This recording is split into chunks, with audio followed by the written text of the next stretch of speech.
Hello everyone. आज की class में क्वाड्रेटिक डिस्कस करते हैं हम लोग। और बहुत आसान टॉपिक है, लेकिन बैंक में क्वाड्रेटिक इक्वेशन टॉपिक नहीं होता, उसके ऑप्शंस टॉपिक होते हैं। तो सबसे पहले आप ये ऑप्शंस देख लीजिए। जैसे मैं बात करूं, यहाँ पे y की वैल्यू है और x की वैल्यू है। अब आपको कंपेयर करना है कि कौन किससे बड़ा है, तो कौन बड़ा बड़ा है या बराबर है या इक्वल है, ये चीज़ करनी है। तो जैसे यहाँ पे अगर बात करेंगे तो हम क्या बोलेंगे कि y जो है that is greater than x। तो ये first option, second option, third option, fourth option. जो थर्ड ऑप्शन है वहां देख लेना, x की y की वैल्यू क्या होनी चाहिए, should be greater than x or equal to x। x की वैल्यू क्या होनी चाहिए, should be greater than y or equal to y। So आप क्या चेक करेंगे, ये वाला ऑप्शन देखिए, पहला -4 5, कौन बड़ा, x बड़ा। तो आप इसका आंसर जो बोलेंगे, that answer should be x should be greater than y। ठीक है, दिस इज क्लियर। अब आगे बढ़ते हैं और देखते हैं। अगर इसकी बात करें, अब यहाँ पे सेकंड सवाल आता है और ये थोड़ा अलग है। यहाँ पे क्या है, y equal to -4 7, that is 5 7।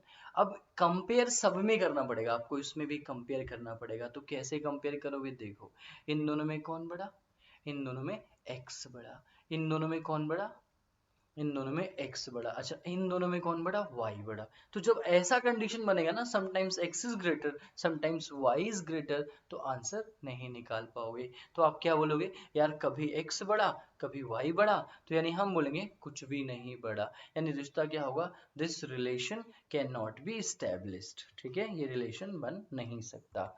आगे देखते हैं, इस क्वेश्चन को भी समझने की कोशिश करिए कि 6x² इज इक्वल टू 96। ठीक है, so x square is equal to कितना हो गया, 16। और 2y² इज इक्वल टू 32, तो y² भी कितना हो गया, 16। लेकिन अगर मैं इसकी वैल्यूज की बात करूं तो दैट इज +4 -4। यहाँ भी वैल्यूज की बात करूं तो +4 -4।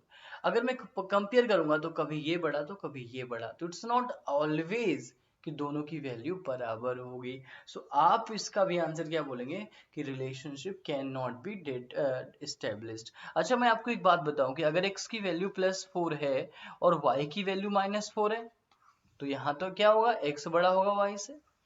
या मैं ऐसे भी बोल सकता हूँ, अगर y की वैल्यू मैं ले लूँ +4 और x की वैल्यू मैं ले लूँ -4, तो यहाँ y बड़ा हो जाएगा x से। तो आप ये ध्यान रखिएगा। तो इसलिए इसका आंसर सी एंड डी आएगा। चलिए आगे देखते हैं, एक और ये भी सवाल है। हर क्वेश्चन को ध्यान से देखिए। 5x² 25, यानी x² की वैल्यू कितनी हुई, 5। यानी x की वैल्यू कितनी हुई, ±√5, सॉरी +-5। ये जो वैल्यू आपकी आएगी दैट इज +-5 आएगी। x² 25 है ना, okay okay okay okay okay, let's check it. Okay, x² कितना आ गया आपका 5, तो x की वैल्यू आई +√5 -√5, ये x की वैल्यू आ गई। अच्छा यहाँ पे ध्यान से देखो, √3y इक्वल टू 3 है, तो दोनों साइड का स्क्वायर कर दोगे तो वो कितना हो जाएगा, 3y इज इक्वल टू 9। तो y की वैल्यू कितनी हो गई, 3। अब आप कंपेयर करके देखेंगे तो 3 जो है √5 से भी बड़ा है, इससे भी बड़ा है। तो यहाँ पे क्या आंसर क्या होगा कि y बड़ा है x से, y की जो वैल्यू है वो x से बड़ी है। That is your answer. ठीक है ना, सो ऑप्शन ए होगा आंसर। यहाँ पे ऑप्शंस का बहुत ध्यान रखना पड़ता है। आगे यहाँ पे देखते हैं 20x + 91। अब यहाँ पे आता है, जैसे मैं आपको बता रहा हूँ ना कि we are discussing amazing tricks. So अभी तक तो ये वार्म अप था, अब थोड़े ट्रिक्स की बात करेंगे। तो हम लोग जब भी कोई क्वाड्रेटिक इक्वेशन बनेगी तो उसकी वैल्यूज को निकालना पड़ता है, उसको देखना पड़ता है कि x² - 20x + 91, y² + 20y + 91।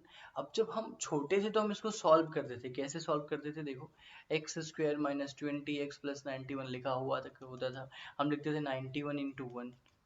यहाँ पे 1 था तो फिर हम इसको ब्रेक करते थे, 91 आता था, ब्रेक करते थे 13 × 7, 91 होता था, फिर हम यहाँ लिखते थे। ठीक है, और फिर फैक्टराइज करते थे। बट अभी यहीं तक करना है, दिस प्रोसेस हम बचपन से करते आ रहे हैं, तो हमें बस यहीं तक लिखना है, 13 और 7। अब अगला स्टेप क्या करोगे कि वैल्यू को चेंज करोगे। तो चेंज करोगे तो क्या हो जाएगा, मतलब ये 13 और 7 है तो ऐसे लिखोगे ना, -13 -7, जब भी तो -20 आया। तो अगला स्टेप होता है चेंज द साइन, साइन बदल दो पहले तुरंत। जब आप साइन चेंज कर दोगे तो क्या उतना हो जाएगा, 13 और 7 प्लस हो जाएगा दोनों, और दोनों प्लस हो गया तो x की वैल्यू आपकी 13 और 7 आई। और अगला जो स्टेप होता है divide by coefficient of x square, ये भी ध्यान रखिएगा, divide by coefficient of x square. X square coefficient तो 1 है, डिवाइड करोगे तो कुछ फर्क नहीं पड़ेगा। अच्छा यहाँ पे y की वैल्यू भी सिमिलरली निकाल देंगे, -13 और -7 आ जाएगा। तो कंपेयर करके बोलेंगे तो x बड़ा होगा y से। लेकिन जब भी कभी जो ट्रिक है, जो ट्रिक की मैं बात कर रहा हूँ, वो ट्रिक ये है कि जब भी कभी ऐसा हो, जब भी कभी ऐसा हो कि यहाँ ये दोनों प्लस हैं, यहाँ माइनस और यहाँ प्लस हो, तो आंसर हमेशा ऊपर वाला तो प्लस होगा, नीचे वाला माइनस होगा। तो कहने का मतलब आज इसको 2 सेकंड में कर लोगे आप। जब भी कभी ऐसा होगा तो कहने का मतलब x हमेशा बड़ा होगा y से। This is the first trick we are discussing. चलिए आगे देखते हैं। अच्छा एक और चीज, जब इसका आंसर निकालते हो तो यहाँ पे माइनस होता है ना लास्ट में, तो जब याद करो बचपन में जब आप करते थे तो ऐसे लिखते थे -90 इंटू 2, तो -30 इंटू 7 इंटू 2, यही होता था। अब यहाँ पे माइनस है तो यहाँ पे 13 और 7 2 14, तो देखो आपका 14 इंटू -13 हुआ, क्योंकि माइनस का साइन है। अभी मेरे को माइनस चाहिए तो मैं ऐसे कर सकता हूँ -14 + 13, तभी तो माइनस आया। यहाँ पे माइनस आएगा जब भी तो -x आएगा, ठीक है ना। ये x आगे लगा लो।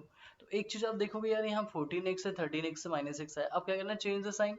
तो यहाँ पे आंसर तो पता चला मेरे को कि x की जो वैल्यू आएगी, अगर मैं देखूँ तो x की जो वैल्यू आएगी वो 14, माइनस है तो प्लस हो जाएगा 14/2, और यहाँ पे y की वैल्यू जो आएगी 13/2 माइनस में। तो एक चीज तो पक्की हो गई। अगर अब ट्रिक की बात करें तो अगर ये सवाल आपके दिमाग में या आपके सामने या कहीं भी आता है तो -91 इसका आंसर क्या होगा, प्लस माइनस। इसका भी आंसर क्या होगा, प्लस माइनस। तो आंसर प्लस माइनस मतलब रिश्ता बनेगा ही नहीं। कभी ये इससे बड़ा तो ये इससे, ये वाला इससे बड़ा हो जाएगा तो ये वाला इससे बड़ा हो जाएगा। तो कभी x बड़ा कभी y बड़ा, तो पॉसिबल नहीं है, आंसर होगा ई। चलिए आगे देखते हैं। अच्छा अब एक क्वेश्चन है, अब इसको नॉर्मल तरीके से आप सॉल्व करिए। इसकी ट्रिक की क्या बात करेंगे, जैसे क्योंकि डिवाइड बाय द कोफिशिएंट होता है, जब आप ये लिखोगे ना 2 6 12, लाइक 12 मतलब आपने 2 इंटू 6 लिखा, हालांकि ये लिखने की जरूरत नहीं है। अब आपको 7x करना है तो इसी को आप 4 इंटू 3 करोगे तो भी 7 आएगा। तो x की वैल्यू कितनी आई आपकी, x की वैल्यू आई -4 और -3, और डिवाइड बाई आप यहाँ 6 लिखते हो और फिर आप इसको डिवाइड करते हो, बट आपको ऐसे नहीं करना है, ठीक है। मैं आपको एक टेक्निक बताता हूँ। अब आप क्या करोगे, यहाँ पे y की वैल्यू आप निकालोगे। y की वैल्यू कितनी आई आपकी, 1 2 2, यानी आप बोलोगे -1/2, ऐसे कुछ बोलोगे ना। y की अगर वैल्यू देखोगे तो -1/2 और -1, है ना। और मैं बोलता हूँ ये करना ही नहीं है आपको, you need not to do this. आपको ये करने की कोई ज़रूरत नहीं है, डिवाइड करने की। अगर आपको थोड़ा सा क्लियर पता चलता है तो 6 से और 2 से 3 गुने का फर्क है, 3 टाइम्स है ना कोफिशिएंट में।